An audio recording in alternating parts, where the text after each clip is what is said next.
বাংলাদেশের বিদ্যমান সংবিধান অনুযায়ী সব নির্বাহী কর্তৃত্ব প্রধানমন্ত্রীর হাতে ন্যস্ত।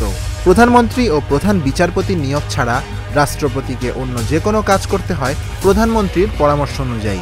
প্রধানমন্ত্রীর এই অবাধ ক্ষমতা সীমিত করার জন্য যেসব প্রস্তাব করেছিল সংবিধান সংস্কার কমিশন, সেগুলোর অনেকগুলোই আর ঐক্যমত কমিশনে এসে টিকতে পারেনি।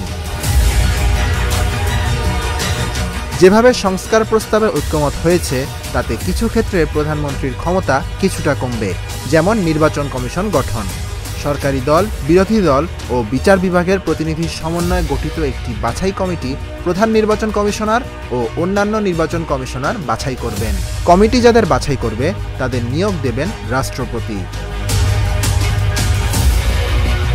এক নজরে দেখা যাক প্রধানমন্ত্রীর ক্ষমতা কমবে কোন কোন ক্ষেত্রে। সর্বোচ্চ 10 বছর থাকতে পারবেন।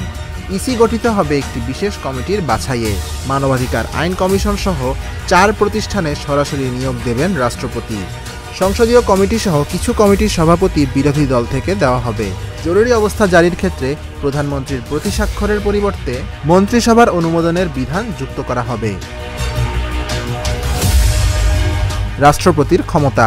সংবিধান সংস্কার কমিশন তাদের প্রতিবেদনে বলেছিল, গণতন্ত্রকে সুসংহত করতে নির্বাহী বিভাগের প্রতিটি প্রতিষ্ঠানকে কার্যকর এবং একে অপরের পরিপূরক হিসেবে গড়ে তোলা আবশ্যক। এই লক্ষ্যে প্রধানমন্ত্রী ও রাষ্ট্রপতির মধ্যে ভারসাম্যপূর্ণ সম্পর্ক এবং কার্যকরী ক্ষমতায়ন অত্যন্ত জরুরি। জাতীয় ঐকমত্য কমিশন বিভিন্ন নিয়োগে রাষ্ট্রপতির ক্ষমতা বাড়ানোর প্রস্তাব দিয়েছিল। রাষ্ট্রপতির যেসব ক্ষমতা বাড়ল, কারো পরামর্শ বা সুপারিশ ছাড়াই নিজ এখতিয়ারে রাষ্ট্রপতি নিয়োগ দিতে পারবেন মানবাধিকার কমিশন, তথ্য কমিশন, প্রেস কাউন্সিল, আইন কমিশন, গভর্নর এবং এনার্জি রেগুলেটরি কমিশনে।